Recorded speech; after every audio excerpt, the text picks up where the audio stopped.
Muito bem, mais um vídeo para este canal. Espero que ele te encontre bem, que esteja tudo certo aí com a sua vida. Antes de tratarmos do nosso tema, vá fazendo seus favores, curta esse vídeo, comente esse vídeo, compartilhe esse vídeo, inscreva-se no canal se você não é inscrito, ative as notificações para receber as novidades. Você também pode me ajudar pelo Instagram, lá eu tenho duas contas.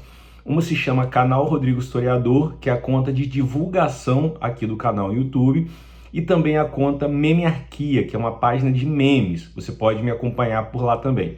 Também fica convidado a conhecer meu trabalho por meus livros. Todos eles estão disponíveis para download gratuito lá na plataforma academia.edu. No meu perfil Rodrigo da Silva Goulart, você conhecerá meu trabalho como escritor, ok? E agora, o vídeo de hoje é uma pergunta, né? Como eu ganhei e como eu perdi a minha fé? Então esse é um vídeo pessoal, não é o primeiro vídeo pessoal que eu faço, já fiz um outro falando sobre suicídio e religião, a minha experiência posso deixar aqui nos comentários também. E também lembro que tem uma playlist aqui no canal sobre religiões. Vocês também podem acompanhar outros vídeos que falem sobre esse tema, sobre religiões. Então, para começar, a primeira pergunta, na verdade são duas perguntas, né? A primeira pergunta, como que eu ganhei a minha fé? Então, eu nasci em uma família em que não havia uma prática religiosa específica, era uma família de tradição católica e kardecista, mas não havia uma prática religiosa, uma frequência a um local de culto específico. Esporadicamente, nós íamos em reuniões espíritas ou na igreja católica, muito menos, e essa foi minha vida até os 8 anos, mais ou menos. A primeira experiência que eu tive de maneira mais contundente com a ideia do divino foi presenciar minha mãe com a Bíblia aberta, rezando para que Deus a curasse. Ela tinha esquizofrenia e queria a cura para essa doença. Ela não foi ouvida, ela não foi atendida, obviamente, a doença se agravou e isso levou à morte da minha mãe, né?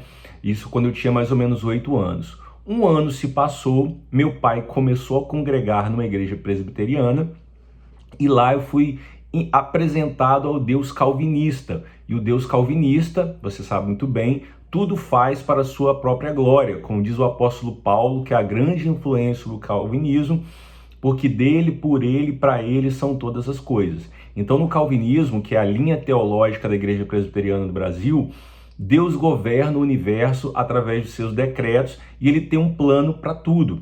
Então isso deu um sentido para o que havia acontecido com minha mãe. Se Deus ele tem um plano para tudo, aquilo que aconteceu com ela fazia também parte do plano divino. E por mais estranho que seja, por mais cruel que seja, isso me deu um conforto, porque significou aquele evento da morte da minha mãe como sendo algo pertencente a um plano divino.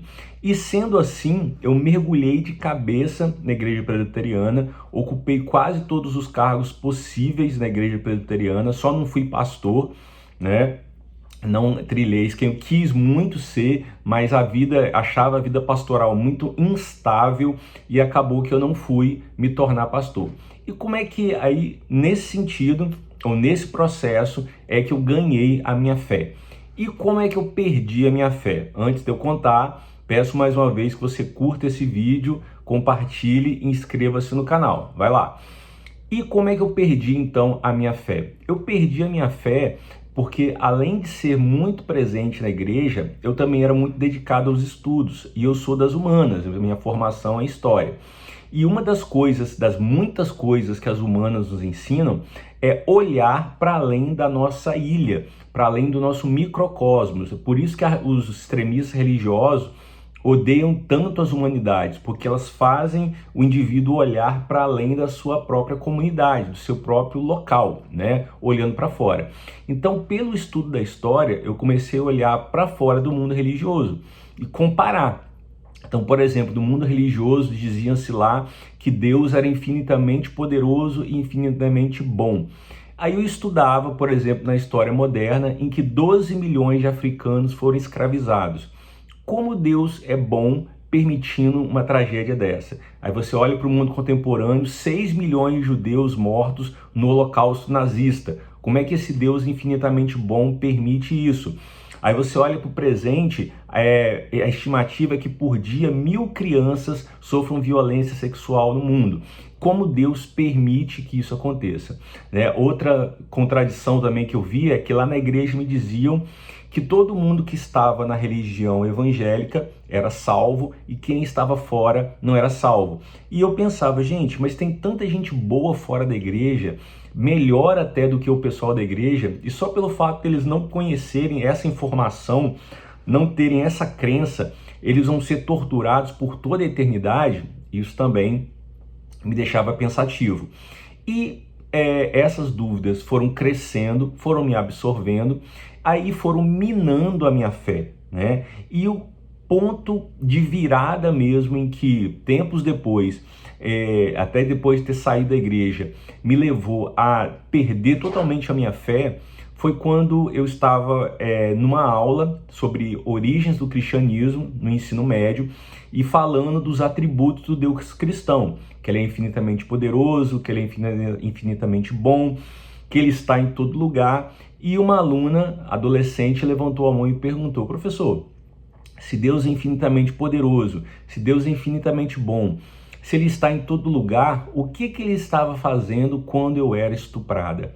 Isso para mim foi a pá de terra final na minha fé, né? De não acreditar que existe um ser superior bom cuidando de nós. Então hoje eu sou ateu, mais ou menos, né? Eu sou, brinco que na fronteira entre o ateísmo e o agnosticismo existe um hotel e eu tenho um quarto alugado nesse hotel. Então, racionalmente, eu sou ateu, porque eu não vejo evidências de um ser superior que cuida de nós. Tem um outro vídeo que eu falo sobre ateísmo, eu posso deixar aqui nos comentários. Só que emotivamente eu tenho a esperança de que haja um Deus bom, como o Deus do Júlio Lancelotti, como o Deus do Caio Fábio, né, como o Deus do pastor Henrique, que é um Deus misericordioso, amoroso e bom. Só que eu olho para a realidade e não vejo esse Deus. Então eu fico nessa tensão entre o agnosticismo e o ateísmo. É minha posição atualmente. Então essa foi minha jornada, né, da crença para a descrença. Espero que você tenha gostado do meu testemunho. Comente aí o que você achou e comente também a sua experiência na fé, na crença e na descrença, ok? Lembro que eu tenho um quadro aqui no canal também que se chama Crença e Descrença. O primeiro quadro é uma entrevista com um filósofo, ex-seminarista católico, que narra a sua experiência da crença para a descrença, beleza? Espero que tenham gostado do vídeo, fiquem bem e até um próximo encontro. Tchau, tchau!